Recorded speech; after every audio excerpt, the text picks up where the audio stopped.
Shalom, shalom. Bonjour les amis. C'est Tata Dani pour vous servir. Aujourd'hui, nous allons parler de comment les mauvaises compagnies corrompent les bonnes mœurs.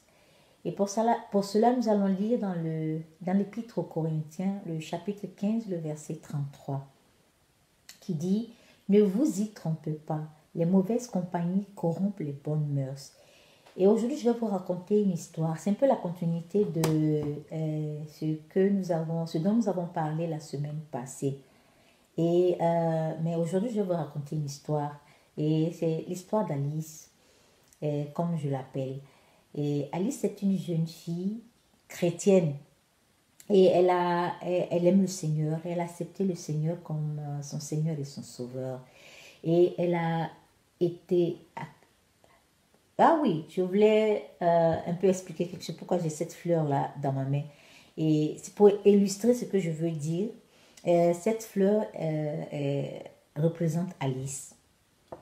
Et vous voyez ces belles fleurs et tout, ça représente Alice, la beauté d'Alice. Ce n'est pas une beauté physique, mais c'est une beauté intérieure. Parce que Dieu ne regarde pas à l'extérieur, mais Dieu regarde à l'intérieur. Quand Dieu transforme une personne, il transforme l'intérieur. Et c'est l'intérieur maintenant qui se reflète sur l'extérieur. Donc, Alice était belle à l'intérieur et belle à l'extérieur. Parce que Alice s'est laissée arroser par la parole de Dieu qui la faisait jour après jour grandir spirituellement. Et elle a poussé des racines et elle s'est ancrée dans le Seigneur, et ce qui a permis la beauté de ses fleurs. Et Alice a commencé à grandir spirituellement. Alice a commencé à s'affermer dans le Seigneur. Alice a laissé le Seigneur toucher son intérieur, transformer son intérieur. Et Alice était tellement joyeuse avec le Seigneur, tellement pleine de vie, tellement pleine d'assurance, parce qu'elle sait que le Seigneur lui a dit qu'il a des projets de paix et non de malheur pour elle. Et le Seigneur lui a dit qu'il a un avenir et de l'espoir pour elle. Et Alice s'est fondée sur cette parole et a dit, yes, ça c'est la grâce de Dieu. Et Alice a continué à grandir avec le Seigneur.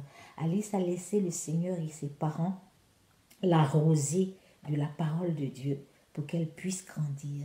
Et Alice a commencé à grandir. Et quand Alice est arrivée au collège, elle a rencontré un groupe de jeunes filles populaires. Et ces jeunes filles populaires ont remarqué Alice et ont voulu que Alice rejoigne leur groupe. Et Alice s'est dit, ça serait intéressant. Et si je rejoins ce groupe, je pourrais facilement les influencer et leur parler de Jésus afin que eux aussi puissent accepter Jésus comme Seigneur et Sauveur. Mais Alice a oublié ce que la parole de Dieu disait, que les mauvaises compagnies corrompent les bonnes mœurs. C'est vrai qu'on peut avoir des camarades d'école. On peut un jour ou deux s'asseoir, par exemple, à la pause, à la récréation et manger avec eux. Et cela ne veut pas dire que quand on a des personnes qui sont non chrétiennes, il faut les juger, il faut les mettre à part. On dit non, ça c'est des non chrétiens, on n'a rien à voir avec eux. Nous avons été non chrétiens jusqu'à ce que quelqu'un prie pour nous, jusqu'à ce que quelqu'un nous parle de Jésus et qu'on accepte Jésus comme Seigneur et Sauveur. Donc on ne peut pas condamner ni juger ceux qui ne sont pas chrétiens, ceux qui n'ont pas encore accepté Jésus comme leur Seigneur et leur Sauveur.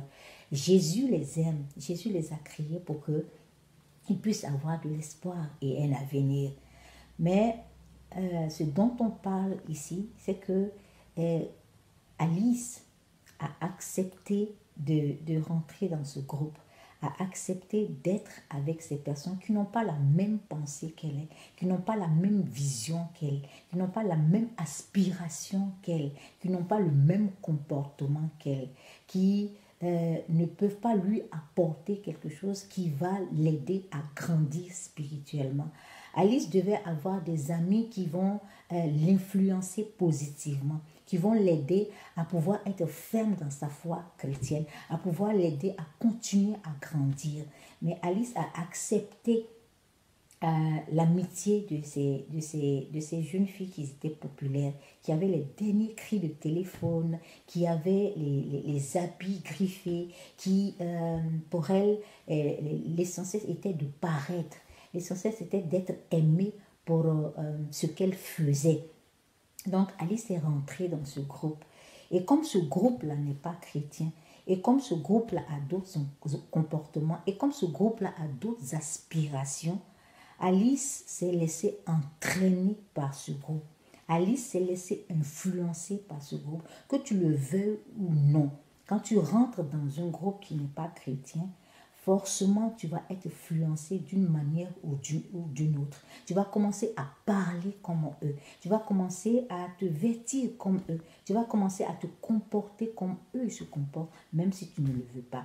Alice a tout fait pour résister, mais finalement, le fait qu'elle s'est retrouvée jour après jour, c'est pas que, comme on appelle, l'influence vient dès que tu les approches.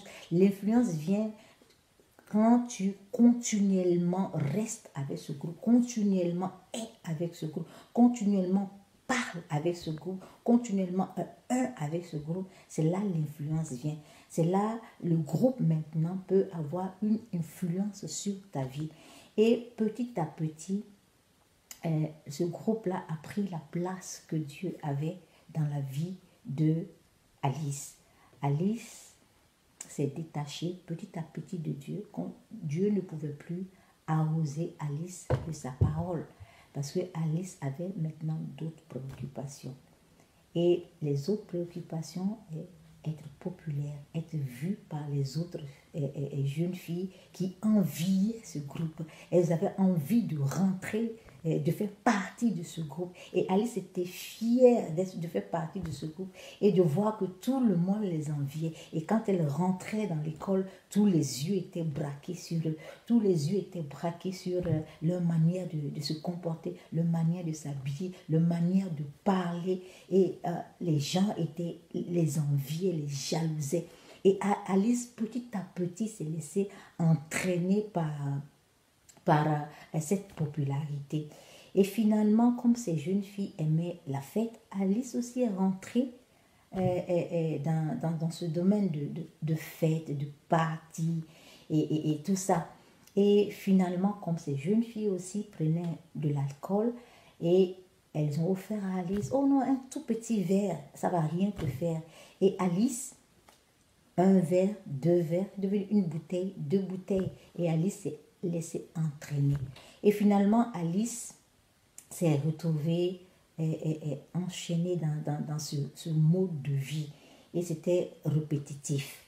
Les fêtes, la boisson, paraître. Et c'était tellement épuisant parce qu'il faut faire un effort pour être aimé.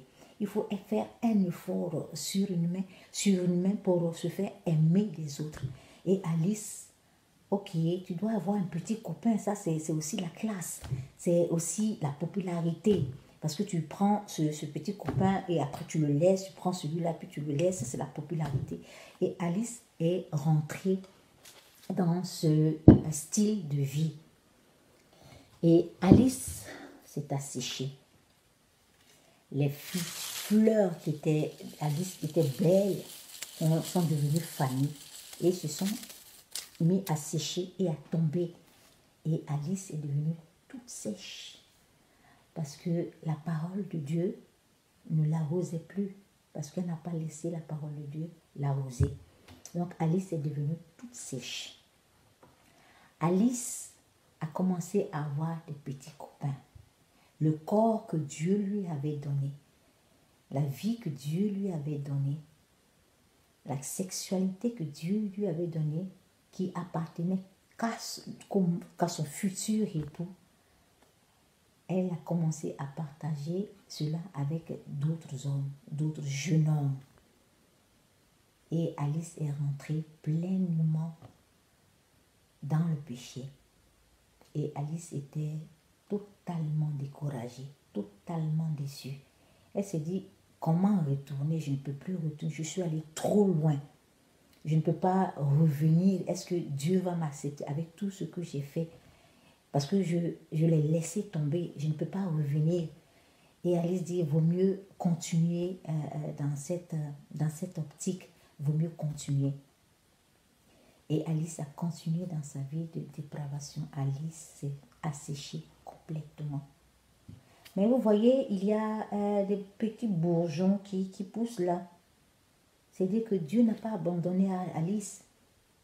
Dieu a continuellement cherche Alice. Dieu continuellement parle au cœur d'Alice. Dieu continuellement dit, venez à moi vous qui êtes chargés et fatigués et je vous donnerai du repos. Et un jour, Alice était tellement fatiguée parce que la popularité qu'elle avait, ça c'était éphémère. Parce que quand elle retournait à la maison, quand elle s'asseyait, elle voyait le vide qui était en elle. Elle est rentrée en elle-même, elle s'est dit, qu'est-ce que je vais faire? Et elle s'est rappelée du fait que Dieu a dit, viens à moi, toi qui es fatigué et chargé, et je vais te donner du repos. Alice est retournée au Seigneur. Et c'est pourquoi je veux te dire aussi ce matin, si tu es fatigué, si tu es chargé, si tu t'es laissé embobiner par les mauvaises compagnies, si tu as été affecté par ces mauvaises compagnies et tu as laissé la main de Dieu, Dieu te tend encore la main. Il n'est pas tard. Dieu n'abandonne jamais ses enfants. Retourne à Dieu comme Alice. Alice est rentrée en elle-même, elle a dit, elle a confessé ses péchés. Donc toi, tu peux aussi confesser tes péchés. Dire à Dieu, je te demande pardon. Pardon parce que j'ai péché contre toi. J'ai fait ceci, j'ai fait cela, je te demande pardon pour cela. C'est pourquoi je veux que tu viennes dans mon cœur. Je veux t'accepter comme mon Seigneur et mon Sauveur, Flérir. Et Dieu a commencé à arroser encore la vie d'Alice. A commencé à arroser la vie d'Alice. Alice a abandonné maintenant ses amis. Elle a abandonné tout ce qu'elle faisait avant. Et elle s'est complètement dédiée au Seigneur, Alice. Dieu a complètement lavé Alice par son sang précieux. Dieu a pardonné les péchés d'Alice et a redonné encore une vie nouvelle à Alice, a travaillé l'intérieur d'Alice, a purifié Alice et Alice est devenue un enfant de Dieu. Et c'est possible pour toi aujourd'hui de retourner à Dieu, de revenir à Dieu afin que tu sois totalement transformé.